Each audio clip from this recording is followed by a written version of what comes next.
สบายดีท่านผู้ชมขอต้อนรับท่านผู้ชมเข้าสู่รายการ Music Boom มื่อนี้เสียงน้องคือแบบแปลกๆเลยน้องเสียงแปลกๆเนาะเสียงเป็นเสียงใหญ่อ๋อท่านผู้ชมตอนนี้เนาะพบกันกับไอ้นุชาท่านผู้ชมเนาะคันนี้ที่เสียงพวกจะมีเสียงผู้ชายกันแล้วในตอนนี้เนื่องจากปัจจุบันนี้หนาวหลายอยู่ทางภาคเหนือแห้งหนาวแม่หลายๆคนอาจจะว่าอะไรว่าปีนี้หนีโบหนาวเนาะปีนี้หนีอาจจะแบบฮ้อนอยู่สิแต่ว่ามาฮอดถุงยางมาแท้ๆสิอากาศนี่ถือว่าหนาวพอสมควรเขาอยู่นี่กับฮอดเนาะถูกต้องแล้วเนาะแม่แล้วถึงว่าแอร์เขาห่างเลยกับเอาอยู่เนาะท่านผู้ชมเพราะว่าบ่ได้เปิดจักหน่วยเอาล่ะท่านผู้ชมเนาะทักทายสวัสดีเป็นระยะทำอิฐมื้อนี้รู้สึกว่ามีหลากหลายอย่างเลยบ่ว่าจะเป็นน้องหมอนเฮาปกติมาเป็นคอรัสมาเป็นพิธีกรครับคล้ายๆจะว่าเป็นแขกรับเชิญทั่วๆไปมื้อนี้มีอัลบั้มใหม่มาฝากกันบ่ถูกต้องแล้วเนาะกับเป็นศิลปินเนาะเพิ่นตอนนี้มีสังกัดใหม่นั่นเองจังหวัดพวกเราจะมาเว้าสู่กันฟังนั่นคือหมอนนั่นเองนะและก็มีระยะนิวบูมสวัสดิ์หนุ่ยจะพาท่านผู้ชมนี่ไปเที่ยวชมใส่อย่าลืมติดตามให้ดีนะเพราะว่าพวกเรามีของรางวัลมาแจกอันนี้เดี๋ยวไอ้เว้าถึงซาดบูมหรือโปรโมทกันดูบอลชิงซาดบูมพวกเขาเอาเนาะเอาตัวนี้ก่อนบ่สำคัญเลยบ่จะได้ไปโอ้ยจะไหนก็อย่าโปรโมทเจ้าเนาะอันนี้ถุงไงเนาะทำอะไรเนาะอันนี้เป็นถุงผ้าเนาะแม่นแล้วไอ้โบราณถุงยางพลาสติกเจ้ามันถุงยางทองต้นเนาะเจ้าถุงผ้านี่จะมาใช้ได้หลายอย่างเลยว่าจะใช้โทรศัพท์บอใช้เงินบอเนาะหรือว่าใช้อย่างหลายอย่างเนาะแต่ว่าสามารถให้ที่เราอยากจะได้ของรางวัลตัวนี้ไปเนาะถ้าที่ตามเบิร์กันแล้วกันเนาะว่าอะไรเงี้ยนิวบูมนั้นหนุ่ยพาท่านผู้ชมนี่ไปเอานิวบูมยูทีสถานที่แห่งใดแล้วก็ส่งมาได้เนาะด้วยการพิมพ์ MB อย่าวางตามด้วยของตัวของทางแล้วก็ส่งมาที่หมายเลข1123ท้ายรายการเราจะมาบอกของเราสิ่งที่สักทีส่งมากันแล้วกันท่านไหนอยากรุ่นรางวัลเนาะแต่ว่าตอนนี้พาท่านผู้ชมไปฟังหนึ่งผลงานเพลงเล่าที่เก่าๆมาสู่ระยะNews Boom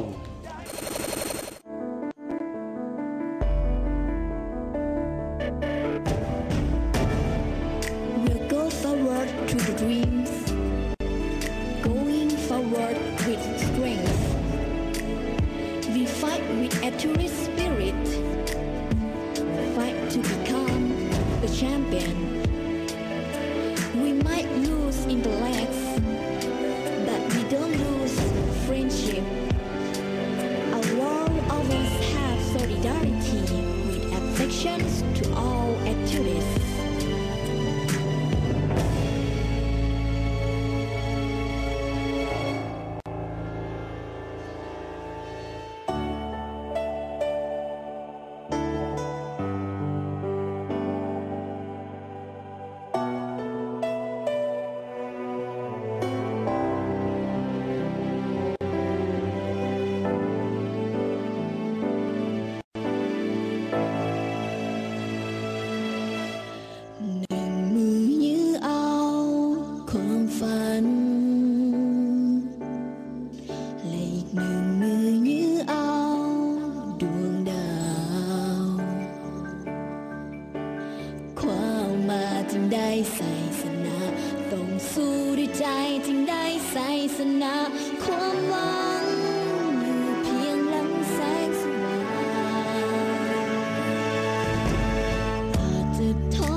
ได้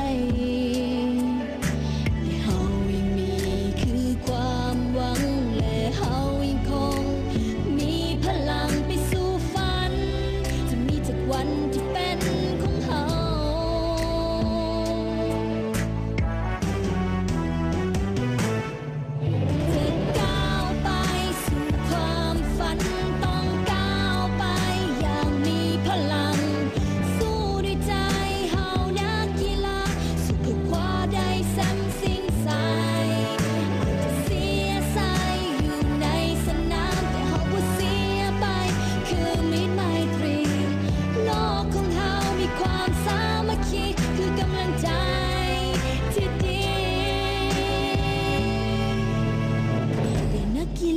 ทุกคน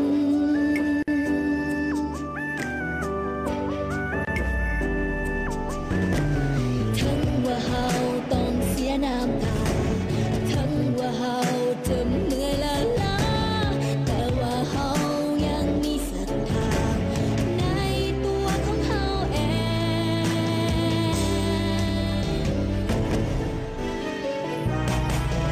จะก้าวไปสู่ความฝันต้องก้าวไปอย่างมีพลังสู้ด้วยใจ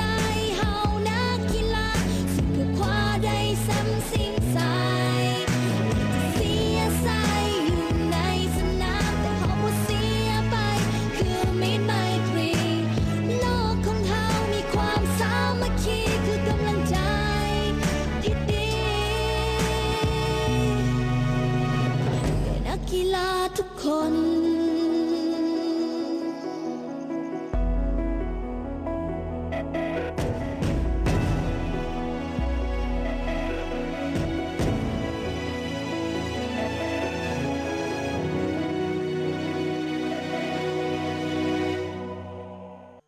และตอนนี้ทีมสลาคุมเฮาก็โตกลับขึ้นมาอย่างว่องไวส่งให้กับเบอร์12พัฒนาลากเข้าไปใจยิงหรือโซ ก็คือว่าส่วนรายงานนี้นั่นก็คือรายงาน News Boom เนาะสำหรับรายงานนี้พวกผมพองนี่ถ้าเบิ่งให้ดีเนาะท่านใดที่ว่าตาดีหูดีตั้งใจเบิ่งตั้งใจฟังเราก็จะได้รับของรางวัลของพวกเขาไปโซนี่เราเป็นผงผ้า เดี๋ยว เนาะ ย้ำหน่อยนึง เจ้าปินลวงเอาไหมโอ้อะเอาเลยทำให้หน้าขุ่มแม่เนาะ มันซอยพอได้แล้วอะไรนะเจ้า เด่นดีนะผู้ชม ต้องถามว่า อ่ะ ใส่หมักไหมใส่เงินใส่กระเป๋า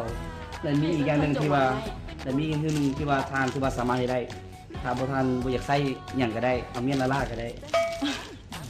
ได้เนาะ พอแล้วบ่เป็นระยะเฮา ถูกต้องแล้วเนาะสุราตอนนี้ใครที่ว่าอยากจะฮู้คำตอบเพื่อวันรุ่นเอาของวันตัวนี้ไปเขาไปส้มกันเลย